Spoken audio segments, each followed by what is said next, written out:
Lebanon, Conn. Rob Sullivan still remembers the gun and the sound of his mother's high-pitched pleas. Two thieves had burst into his parents' Hartford home, demanding his father's dope stash. One of the men placed a gun to Rob's right temple. "Just give it to them," his mother begged his father. He was 6 years old. The incident, charred in his memory, was an early trauma among many he recalls from his childhood. He watched his father beat his mother for not having dinner ready on time or for not cleaning the house, he said. Often, she fought back. Sometimes when he got home, his parents were too drunk or high to let him in.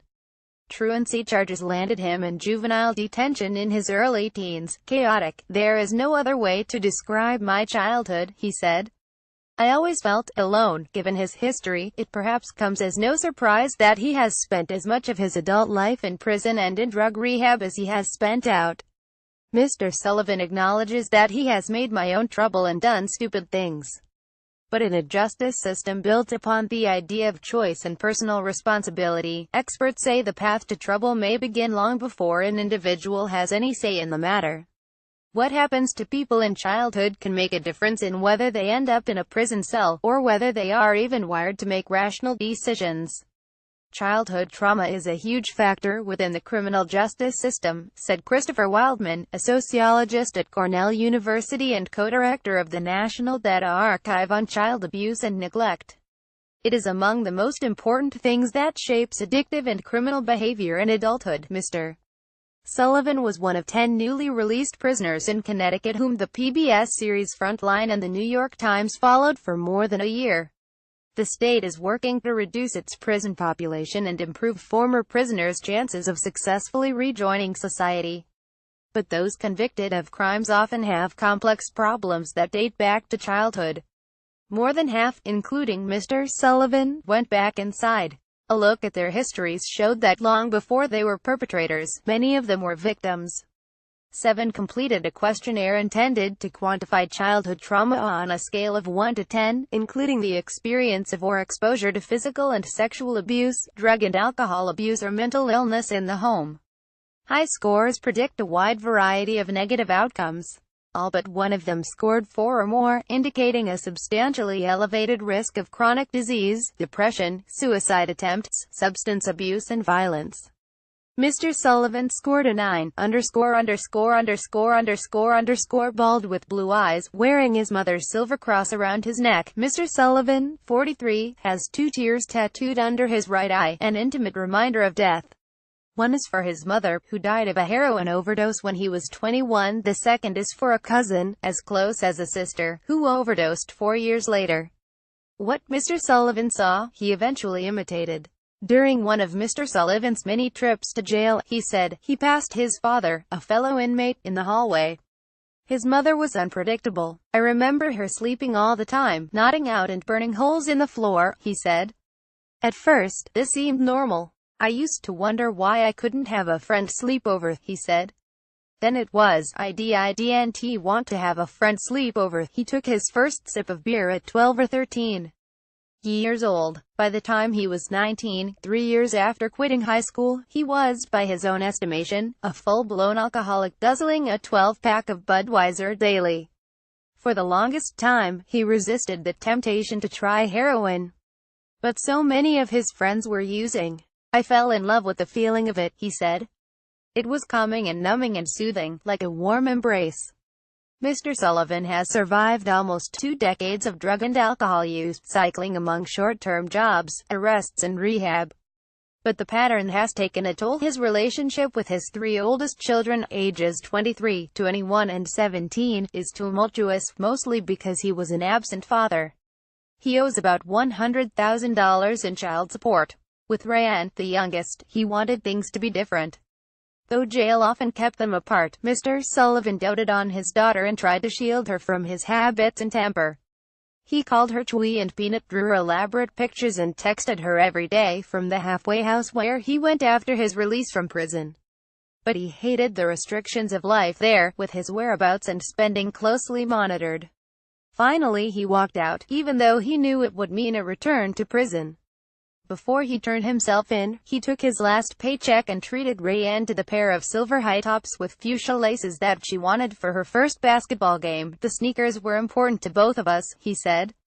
"And I wanted to see her play." Outside the store, there was a tearful goodbye. "You know you can tell me anything," he said.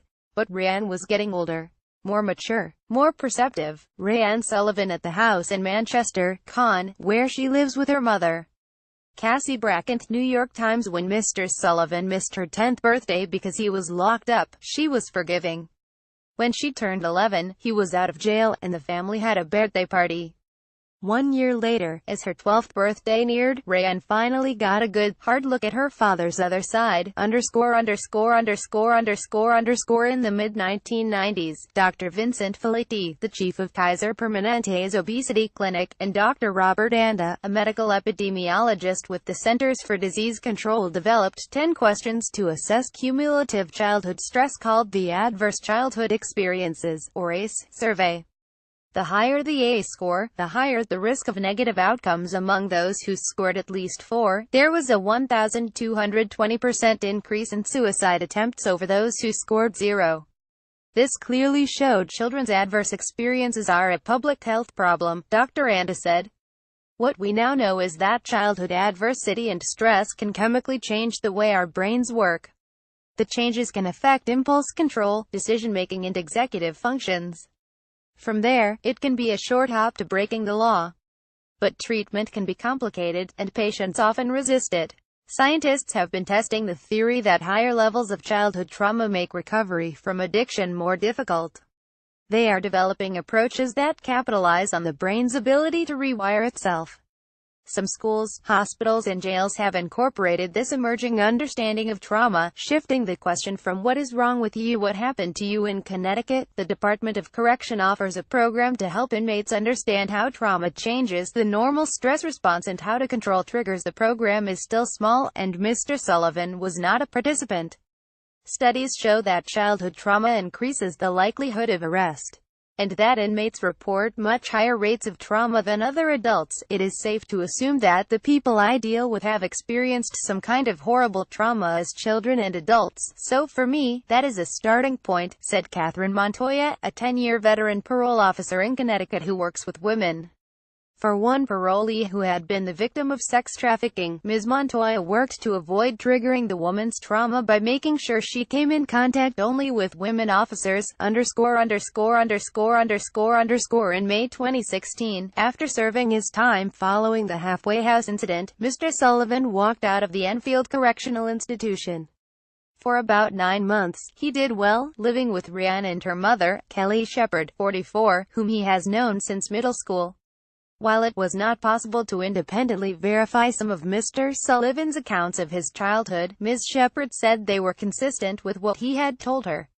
He found work with a construction company, and managed to shield Rayanne from the worst of his temper.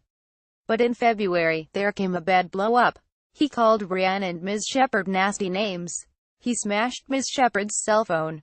Rayanne stopped speaking to her father. She idolizes him. But she finally saw the other side of him, when he drinks, and she is really angry now, said Ms. Shepard, who keeps a close watch on her daughter and makes sure she is in counseling.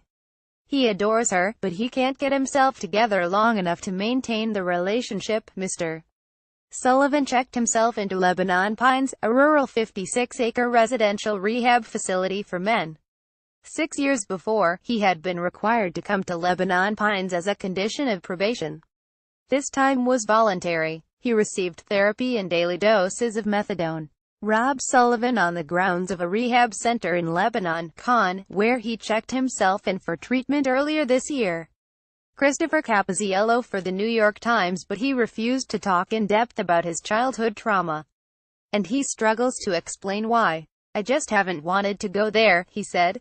It's painful. Mr. Sullivan had 2 decades on many fellow patients at Lebanon Pines. He was banking on his age and the high cost of street life being enough to finally break the generational cycle. Still, about 6 weeks before his release date, he was worried that he might not make it. I have never followed through on anything in my life, he said, tears in his eyes. It's hard. I know if I end up back in the streets I will end up drinking and using again. Mr. Sullivan was right. He did not finish the program. Matthew O'Neill, Cassie Bracken and Jeff Ira contributed, reporting from Connecticut and New York City.